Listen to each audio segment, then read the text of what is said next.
मैं धन्य हो गई स्वामी। हे शिव शंभू, आपने मुझे स्वीकार कर लिया। हाँ देवी, मैंने आपको स्वीकार किया। चलिए कैलाश चलते हैं। नारायण नारायण। देवर्षि आप? हे भोले शंकर, अब यह संभव नहीं है। क्या संभव नहीं? पुत्री पार्वती का आपके साथ कैलाश जाना। क्यों देवर्षि? हे देवाधिदेव, आप ईश्वर होकर भी अपने बनाए हुए नियम तो नहीं तोड़ सकते। यह सत्य तो केवल आप ही जानते हैं कि पार्वती देवी गौरी का स्वरूप है, किंतु मानवों के लिए तो वे पार्वती ही है ना। आप कैलाश अवश्य जाएंगे, किंतु पुत्री पार्वती के साथ नहीं, अकेले। अकेले? हां भोलेनाथ, और आपकी ओर से सप्त ऋषि महाराज हिमांचल के घर प्रस्ताव लेकर जाएंगे पुत्री पार्वती के साथ विवाह का। भोलेनाथ, मैं महाराज हिमांचल और देवी मैना से पुत्री पार्वती को धरोहर स्वरूप लेकर आया था। मुझे आज्ञा दें, मुझे उनकी धरोहर वापस लौटानी है।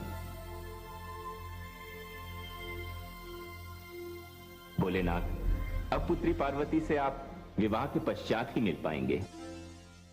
चलिए देवी।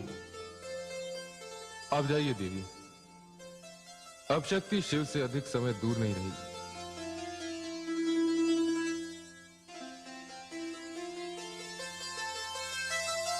चलिए।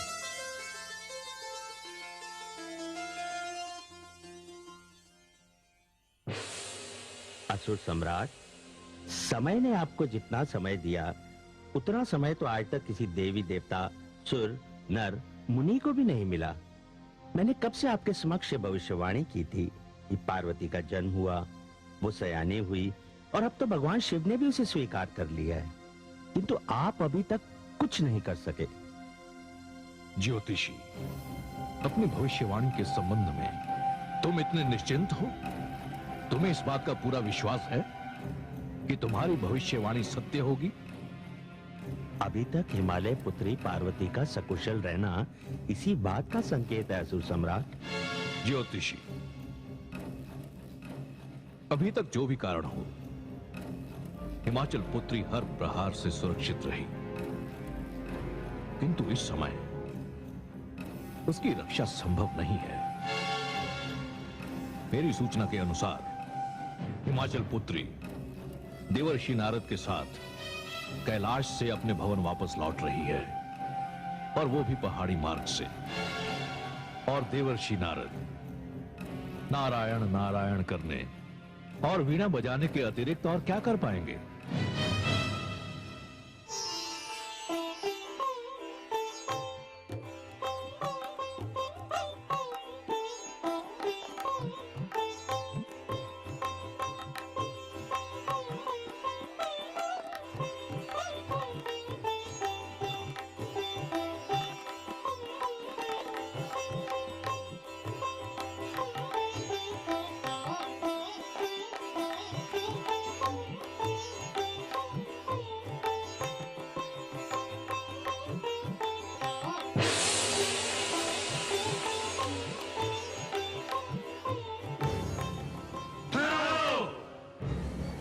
आप दोनों बंदी हैं। हमें आदेश मिला है कि हम आप दोनों को असुर सम्राट तारकासुर के समक्ष प्रस्तुत करें। सैनिकों, तुम्हें अवश्य कोई भ्रम हुआ है। हमने न तो कोई अपराध ही किया है और न ही कोई राजद्रोह किया है। हम भलीभांति जानते हैं। आप चुपचाप हमारे साथ चले चलो, अन्यथा विरोध का परिणाम अच्छा नहीं होगा। तुम लोग व्यर्थ में अपनी उद्दंडता का परिचय दे रहे हो। मैं एक स्त्री हूं और ये एक सन्यासी। यदि ये सोचकर तुमने हमारा मार्ग रोकने की धृष्टता की है तो यहां से चले जाओ। चले जाए, अवश्य चले जाएंगे, किंतु तुम दोनों को साथ लेकर। अन्यथा क्या होगा? आकाश धरती पर टूट पड़ेगा, प्रलय आ जाएगी, क्या होगा? अरे तुम देख क्या रहे हो? उठाओ इन दोनों को, ले चलो यहाँ से। रुक जाओ। परिणाम की भयानकता को तुम लोग नहीं जानते। काल तुम्हारे सरों पर नाच रहा है। मृत्यु की देवी आज तुम्हें अपना भोजन बना लेगी। स्त्री को इतना दुर्बल मत समझो। ये स्त्री कोई दुर्बल नहीं, बड़ी बलवान है। हे प्रभु, रक्षा कीजिए।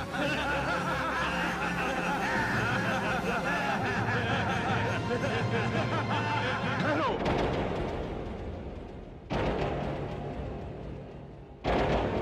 नीच कुल कलंकी पाप की असुरों, तुम्हारा यह साहस, यदि तुम सारी सृष्टि को आग लगा देते, आकाश से चंद्रमा और तारे नोचकर फेंक देते, तो मैं कदाचित तुम्हारी ओर दृष्टि उठाकर भी नहीं देखता। किंतु तुमने मेरी माता का अपमान करने की चेष्टा की है। सारा संसार जानता है कि वीरभद्र माता पार्वती का पुत्र है। यदि अब तुम लोगों को मैं जीवित छोड़ दूं, तो मेरे पुत्र होने पर धिक्कार है।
क्या कहा था तूने?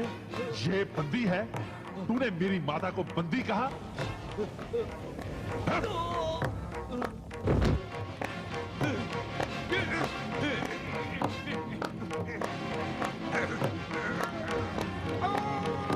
तू इन्हें तारकासुर के समक्ष प्रस्तुत करने जा रहा था, मेरी माता को?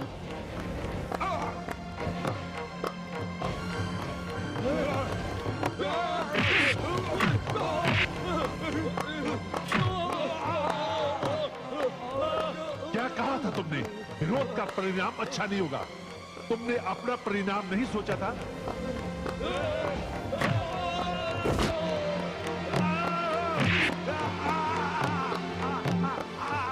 तुम इन दोनों को उठा के ले जाना चाहते थे कायर, मेरी माता को?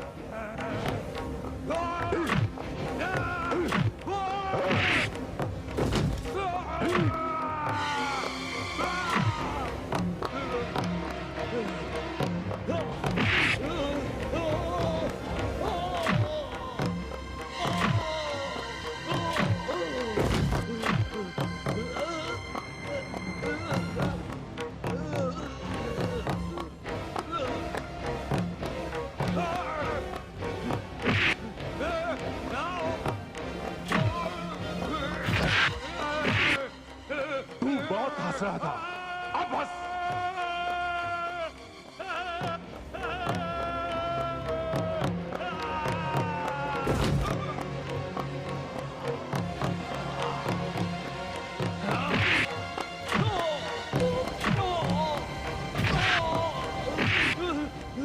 मैं तुझे मारूंगा नहीं, जीवित छोड़ूंगा, ताकि तू जाके तारकासुर को कहे, यदि फिर उसने ऐसा दुस्साहस किया तो मुझे सौगंध है मां के चरणों की, मैं तेरे असुर राज को उसके असुर लोक में पाताल की गहराइयों में गाड़ दूंगा।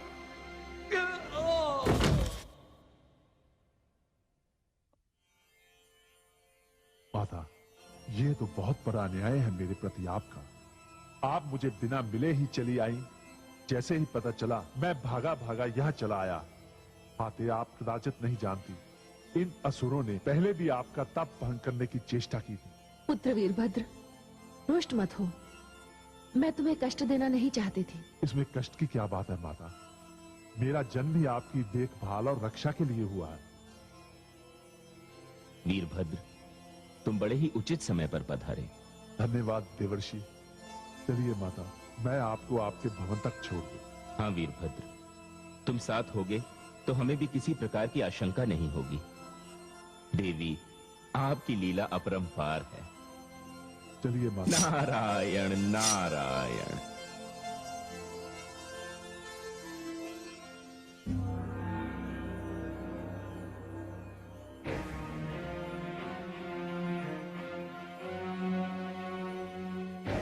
हे देवादिदेव महादेव, हमारा प्रणाम स्वीकार कीजिए।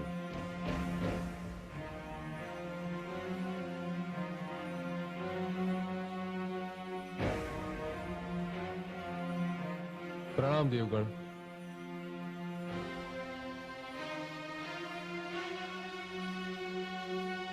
उन्हें भी तो मेरे समक्ष ले आइए, जो छिपने का प्रयास कर रहे हैं।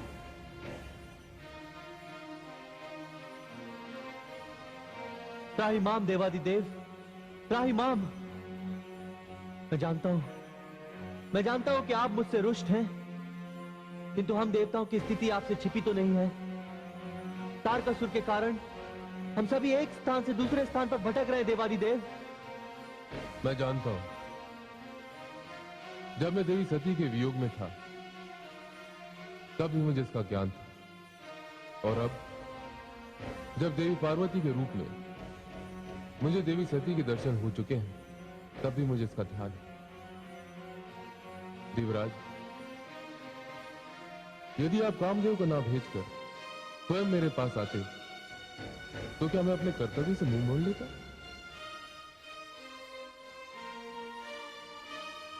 देवराज, यह आप अवश्य जानना चाहेंगे कि मैंने देवी पार्वती को स्वीकार करने में इतना समय क्यों लगाया। जो मार्गदर्शक होता है उसे अपना हर पग सोच समझ कर उठाना पड़ता है। देवराज, यदि मैं पार्वती को देखते ही स्वीकार कर लेता तो मेरा व्यवहार एक कामातुर व्यक्ति के समान होता है।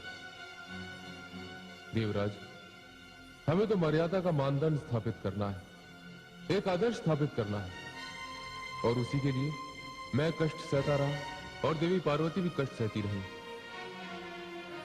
हमने तो वही किया जो विधाता ने लिखा था, और आप देवराज विधाता का लेख बदलना चाहते थे। बस महादेव, बस। मैं अपने किए पर लज्जित हूं। देवराज, अब तो वो स्थिति निकल चुकी है, अब लज्जित होने की कोई आवश्यकता नहीं। आप जाइए देवराज, मैं आपको हृदय से क्षमा करता हूं और ये घोषणा करता हूं कि मेरा और देवी पार्वती का विवाह अति शीघ्र होगा। और यदि आप अनुचित ना समझें तो सब ऋषियों को मेरे पास भेजिए। जैसी आपकी आज्ञा महादेव, हमारा प्रणाम स्वीकार कीजिए।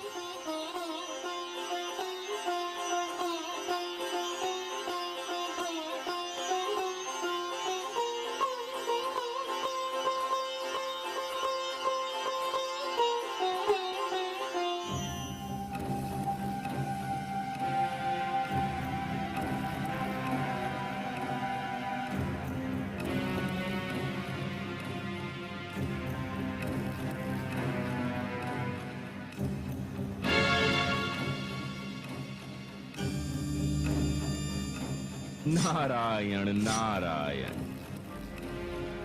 देवर्षि, आप सकुशल हैं? हाँ असुर सम्राट तारकासुर, आपकी कृपा से सब कुशल ही कुशल है, किंतु क्षमा कीजिएगा, मुझे यहाँ आने में कुछ विलंब हो गया। जी देवर्षि, किंतु मैंने तो आपको यहां आमंत्रित नहीं किया।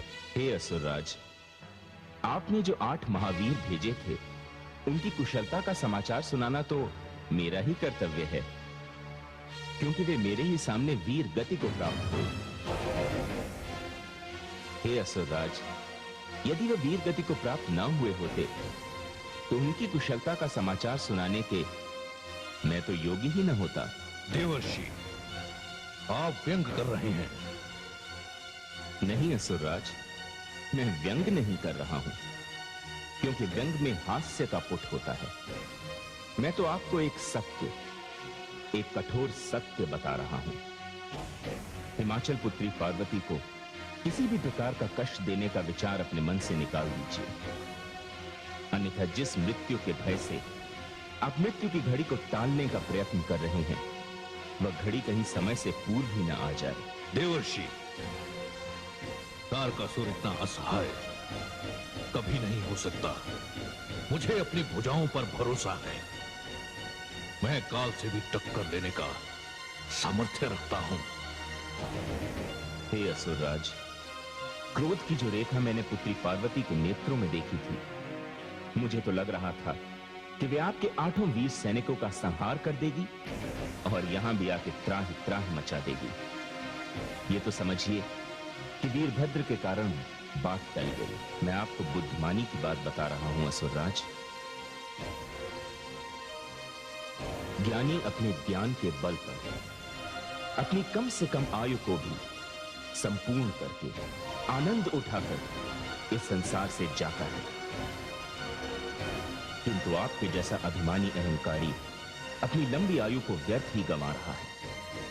जीवन के इतने सारे वर्ष आपने मृत्यु को टालने के भय में ही निकाल दिए। मैं आपको चेतावनी दे रहा हूं असुरराज कि यदि आपने अब पुत्री पार्वती के साथ ऐसा कोई भी दुस्साहस किया, तो भवानी में इतनी क्षमता है कि वह ब्रह्मा का लिखा लेख भी मिटा सकती है। मुझे आज्ञा दें, मैं जा रहा हूं। नारायण नारायण।